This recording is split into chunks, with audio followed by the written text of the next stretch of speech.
Welcome to Narrative Strokes. Today we are listening to Mission Survive Family Time, a comedy about the ups and downs of parenting, family ties, and the beautiful chaos that only siblings can create.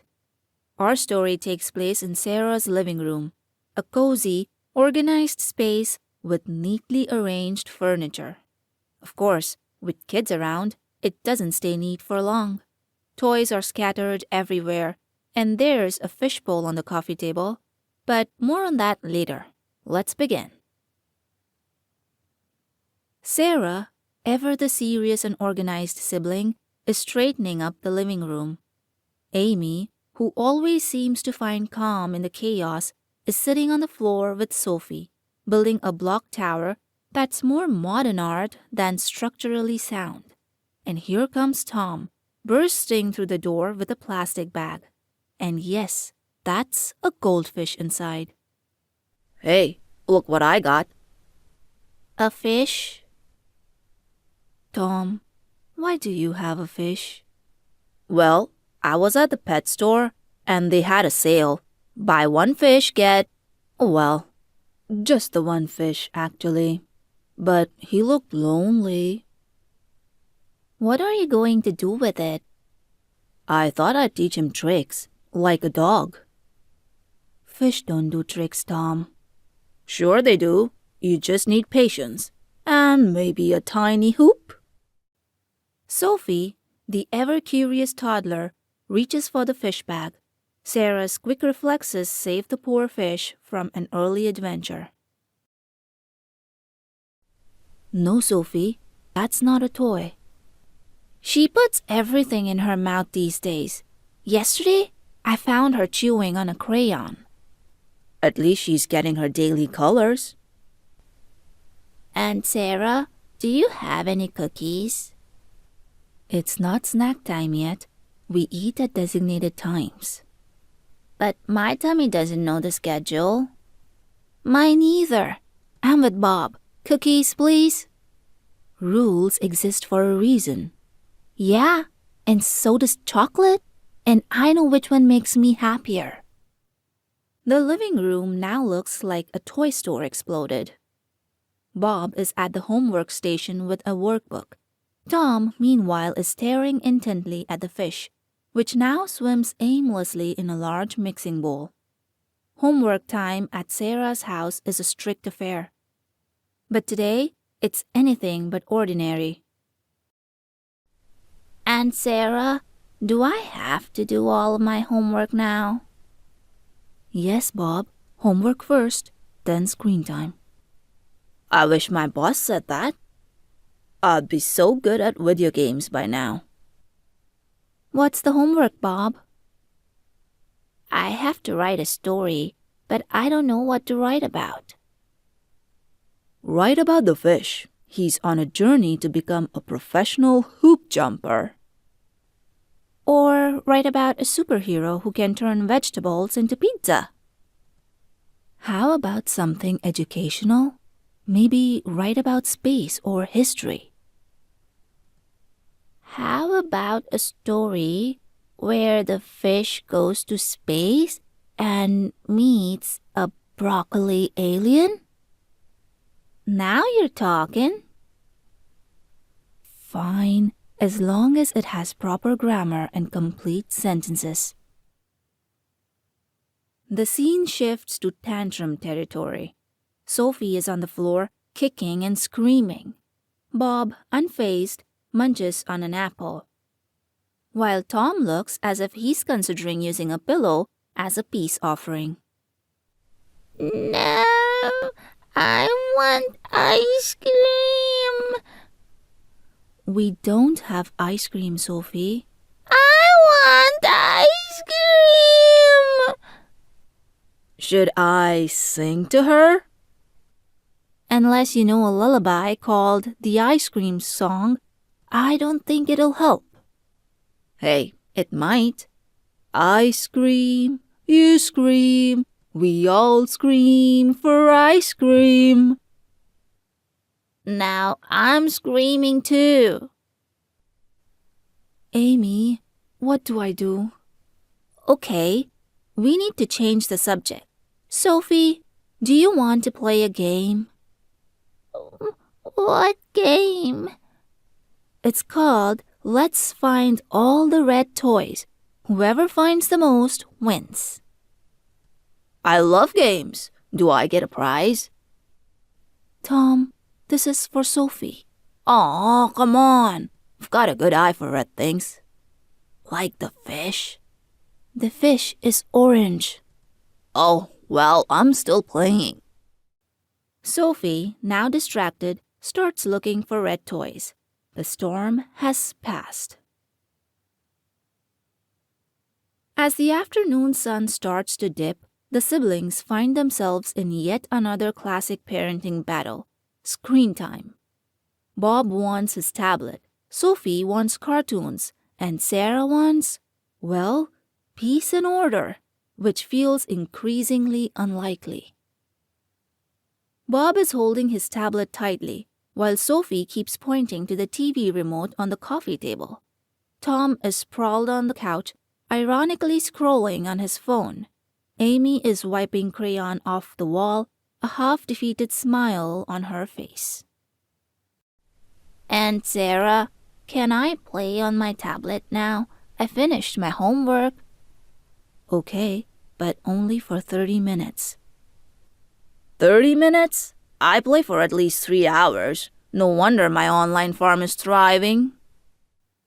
Amy shoots Tom a look that says, not helping. Sarah sets a timer, her fingers tapping on her phone with the precision of a drill sergeant. I want to watch my show. You can, Sophie, after Bob is done.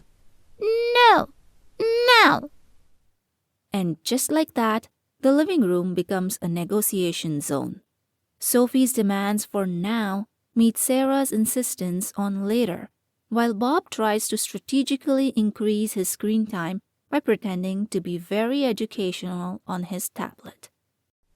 Hey, what if we all watch something together, like cartoons? Tom, this isn't about you. You're right. I mean, unless it's that cooking show where they turn old leftovers into art, that's inspiring.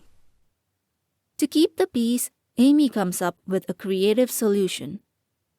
If Sophie can play a game with her blocks for 10 minutes, she gets to watch her show. Bob, meanwhile, is told he can earn extra time by helping tidy up. Amazingly, it works. I can't believe that worked. See? Sometimes the best screen is, the screen in your mind. The room falls silent as the siblings process Tom's attempt at wisdom. Then, laughter erupts. The crisis is over, for now. As Bob and Sophie continue to do as told, Emily enters the room. Mom, can I go to a party tonight? Define party. Oh, I can help. A party is when people gather for food, music, and fun. Not helping, Tom. It's just at Julia's house. A few friends, nothing wild. Will there be adults there? Yes, Julie's parents are home. Relax, Sarah. We were all teenagers once. Exactly, which is why I'm asking. If it helps, I can chaperone. I'm great at parties. Tom, the last party you went to was a surprise party. For yourself. And you were still surprised. Yeah, I threw a great surprise. The dining table is set, but it's far from a peaceful family dinner. Bob is inspecting his vegetables like they might bite him, and Sophie flat out refuses to sit in her high chair. Tom, sporting an adult-sized bib, is not exactly helping matters. Everyone, sit down. Dinner is ready. What is this green stuff? It's broccoli. It's good for you. I agree, Bob. It looks suspicious. I mean, it's like a tiny tree. Why eat trees when you can eat cookies?